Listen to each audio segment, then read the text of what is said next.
늘봄학교 대상이 초등학교 1학년에서 2학년으로 확대됩니다. 늘봄학교의 원활한 운영을 위한 충남교육청의 대비책은 무엇인지 살펴봤습니다. 경찰이 3.1절 천안과 아산 일대에서 폭주 행위 136건을 현장에서 적발했습니다. 경찰은 음주와 무면허 운전자 등에 대해서 형사처분할 예정입니다. 아산의 한 식당에서 화구가 폭발해 4명이 화상을 입고 병원으로 이송됐습니다. 경찰은 자세한 사고 경위를 조사하고 있습니다. 당진 배틀콩이 세계 식문화유산 보호 프로젝트인 마세방주에 등재됐습니다. 마세방주에 등재되기 위해서는 전통적인 생산 방식을 따르는 등 조건을 충족해야 합니다.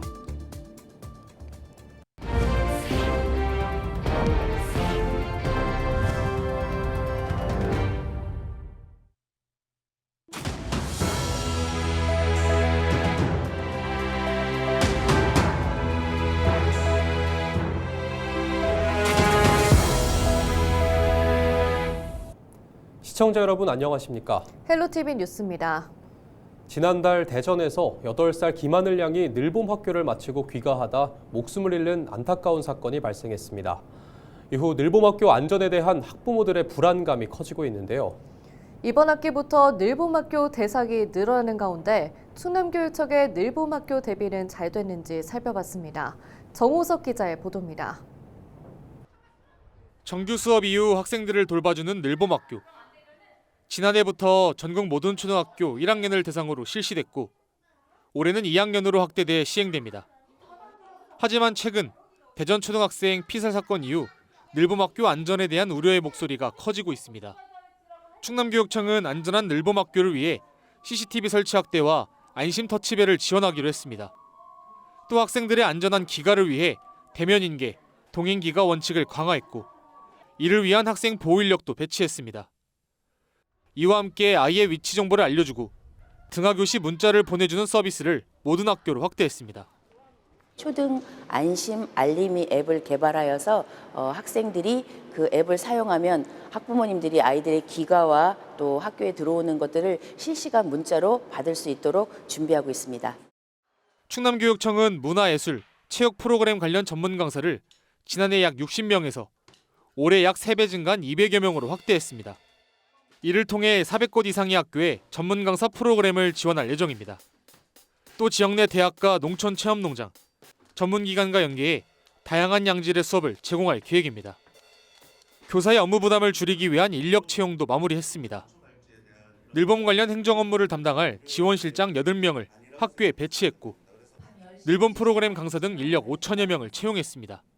프로그램 강사들을 사전에 조기 확보하여서 늘봄 지원 체계를 지원하고 교사들에게 업무를 부담하지 않도록 준비를 하였습니다. 학교 내 공간 부족에 대한 대비책도 세웠습니다. 84개 학교를 대상으로 학년 연구실과 늘봄교실 등 구축을 지원했고 또 학교 밖 공간 확보를 위해 천안과 아산, 보령에 각각 늘봄 지원센터를 건립했습니다. 또 아파트 커뮤니티 공간을 활용하는 동네방네 프로그램도 확대해 운영합니다.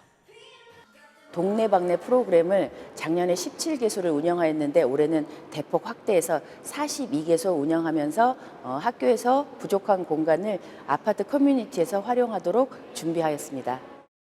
내년부터 초등 모든 학년으로 확대되는 늘봄학교.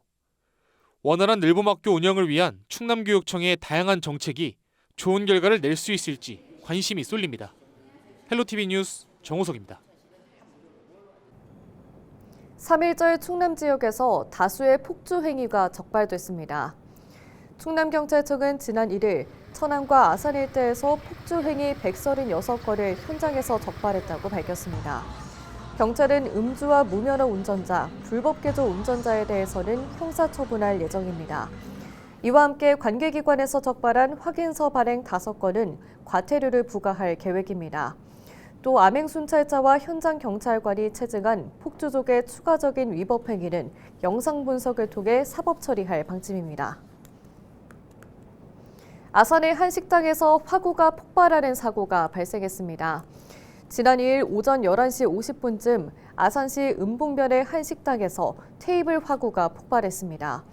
이 사고로 테이블에서 식사 중이던 손님 4명이 손 등에 1, 2도 화상을 입고 인근 병원으로 이송됐습니다. 다행히 폭발은 화재로 이어지지 않았으며 식당 건물에는 별다른 피해가 없는 것으로 전해졌습니다. 경찰과 소방당국은 화구와 연결돼 있던 호스가 빠져 가스가 누출된 것으로 보고 자세한 사고 경위를 조사하고 있습니다. 당진 지역 특화 농산물인 배틀콩이 국제 슬로푸드 협의회 세계 식문화유산 보호 프로젝트인 마세방주에 등재됐습니다. 마세방주는 전 세계 소멸 위기에 음식 문화유산을 발굴하고 보존하기 위해 마련됐습니다.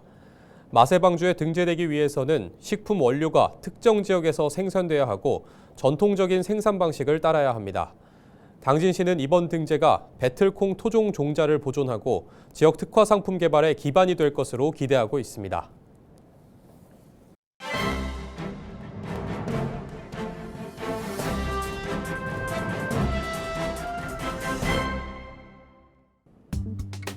굿모닝 충청 기사입니다. 김태흠 충남지사와 민선 8기 후반기를 함께할 공공직속기관장의 진육이 윤곽을 드러내고 있습니다. 먼저 10개월째 공석 상태를 이어갔던 충남연구원장에는 보수 여전사로 불리던 미래통합당 국회의원 출신 전희경 원장이 업무에 돌입했습니다.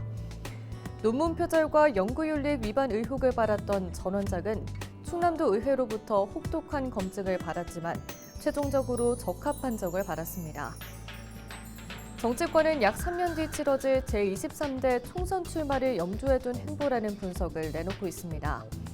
아버지 고향이 천안갑 선거구에 속한 병천면이라는 점도 주목할 부분입니다. 지난 1월에는 충남사회서비스원에 천안시 동남구청장 등을 지낸 김영국 원장을 임명하기도 했습니다. 최근에는 직속기관인 충남도립대학교 총장에 정명규 전북대 석좌교수를 임명했습니다. 정 총장 역시 천안 출신인데 47세로 역대 최연소 총장이라는 점은 눈길을 끕니다. 이런 가운데 올해 임기가 만료되는 공공직속기관장 인선에 천안 출신 또는 외부 인사가 배치될지 주목됩니다. 지금까지 신문 브리핑이었습니다.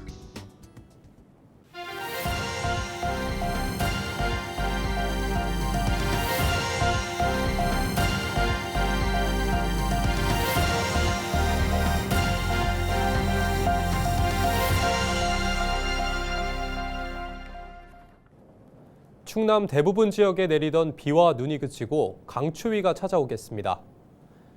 충남 내륙을 중심으로 많은 눈이 내리는 가운데 5일부터 기온이 큰 폭으로 떨어지겠습니다. 5일 아침 최저 기온은 당진과 서산, 홍성 영하 1도, 청양은 영하 2도가 되겠습니다.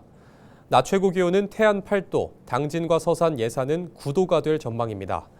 새벽 동안 기온이 영하로 내려가면서 빙판길과 도로 살얼음이 나타나는 곳이 많겠으니 교통안전에 주의하시기 바랍니다.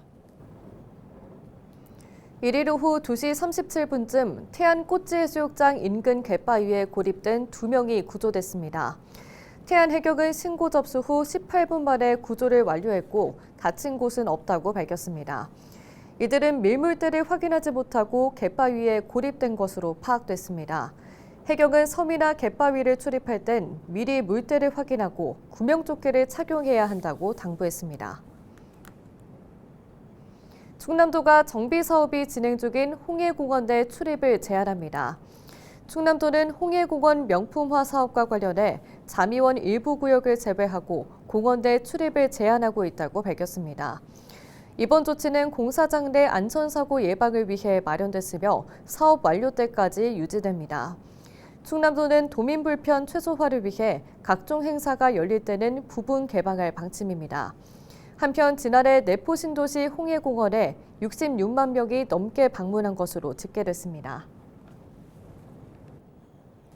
예산군이 충남도 내 최초로 임신 배우자를 둔 공무원에게 검진 동행휴가 5일을 부여합니다. 예산군은 여성 공무원은 임신 검진을 위해 휴가를 사용할 수 있지만 남성 공무원이 배우자 검진에 동행하려면 개인 연가를 사용해야 했다고 설명했습니다. 이와 함께 9세에서 12세 또는 초등학교 6학년 이하 자녀를 양육하는 경우 12개월 범위에서 하루 2시간 가족 행복 시간도 부여합니다. 예산군은 이번 사업으로 임신, 출산과 육아 친화적인 조직 문화가 확대될 것으로 기대하고 있습니다. 충남교육청이 도내 국공립과 사립유치원 외국 국적 만 3세에서 5세 유아에게 학비를 지원합니다. 교육청은 충남 지역의 외국 국적 유아 수가 꾸준히 증가하고 있다고 밝혔습니다. 하지만 교육부의 유아 학비 지원 계획에 따르면 외국 국적 유아는 지원 대상에서 제외됩니다. 이에 따라 충남교육청은 자체적으로 국공립 유치원에 1인당 최대 20만 원, 사립유치원에 최대 61만 3천 원을 지원할 계획입니다. 한편 충남교육청은 지난 2022년 9월부터 외국 국적 유아의 학비를 자체 지원하고 있습니다. 서산시 운산면 상성리에 에스피아그리 스마트팜이 조성됐습니다.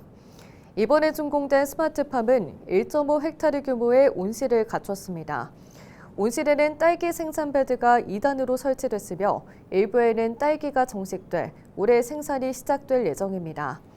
에스피아그리는 향후 해당 스마트팜 규모를 20헥타르까지 확대하고 여름철 냉방을 통해 사계절 딸기를 생산해 유통할 계획입니다. 스마트팜 확대를 통해서 미래 경쟁력을 강화하는 데 주력하고 있습니다. 앞으로 농업 분야에 스마트 기술 도입을 지원하고 교육과 인프라를 확충해서 지속 가능한 농업 환경을 조성해 나가겠습니다. 내포 신도시와 예산군을 오가는 학생 전용 통학버스가 운행을 시작했습니다. 예산군은 학생들의 편리한 등하교를 지원하기 위해 버스를 운행한다고 밝혔습니다. 버스는 지역 내 고등학교 4곳과 승강장 8곳을 거칠 예정입니다. 통학버스를 이용하면 통학시간이 30분가량 줄어들 전망입니다. 한편 예산군은 통학버스 운행을 위해 지난 1월 예산교육지원청과 업무 협약을 맺고 사업자 선정 등에 나섰습니다. 충남도가 26일까지 비산먼지 발생 사업장을 단속합니다. 충남도는 봄철 고농도 미세먼지 발생에 대비해 단속한다고 밝혔습니다. 단속 대상은 지역 내 대형 건설 공사 현장과 비산먼지 관련 민원이 다수 발생한 사업장입니다. 주요 단속 내용은 비산먼지 발생 신고 여부와 세차시설 설치 여부, 방진덮개 설치 여부 등입니다. 비산먼지 발생 사업을 신고하지 않거나 억제 조치를 하지 않을 경우 300만 원 이하의 벌금이 부과됩니다. 태안군이 올해 22개 해수욕장을 운영합니다. 태안군은 인력 부족과 기반시설 투자 제한 등 문제를 해결하기 위해 해수욕장 운영수를 기존 27곳에서 22곳으로 줄인다고 밝혔습니다. 이에 따라 구름포와 백리포 등 5곳은 올해부터 운영되지 않습니다. 태안군은 앞으로 해수욕장별 관광 콘텐츠를 발굴하고 특화 상품 등을 개발할 방침입니다. 충남도가 오는 31일까지 청년 창업, 창직 지원 사업 참가자를 모집합니다. 참가 대상자는 창업을 했거나 창업을 희망하는 19세에서 39세 청년입니다. 모집 분야는 생활업종과 기술업종으로 충남도는 모두 60팀을 선발할 계획입니다.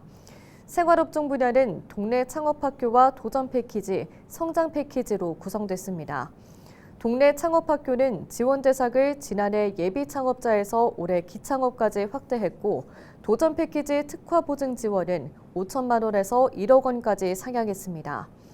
기술업종 분야는 예비 창업자와 기창업자 모두 창업교육과 역량 강화 프로그램 등 지원을 받을 수 있습니다. 홍성 스카이타워가 다음 달 11일까지 임시 휴관합니다. 홍성군은 바다 전망 쉼터와 경관 사업 마무리를 위해 스카이타워를 임시 휴관한다고 밝혔습니다. 오는 10일부터 다음 달 11일까지 평일에만 임시 휴관하고 주말은 정상 운영됩니다. 한편 지난해 개장한 홍성 스카이타워에는 방문객 17만 명이 다녀갔습니다. 충남도가 오는 18일까지 건설 공사 현장 안전점검을 진행합니다. 충남도는 급격한 온도 변화로 인한 구조물 붕괴 등 안전사고에 대비해 점검한다고 밝혔습니다. 점검 대상은 도로 15곳과 건축물 8곳 등 충남도에서 발주해 착공된 건설 공사 현장 32곳입니다.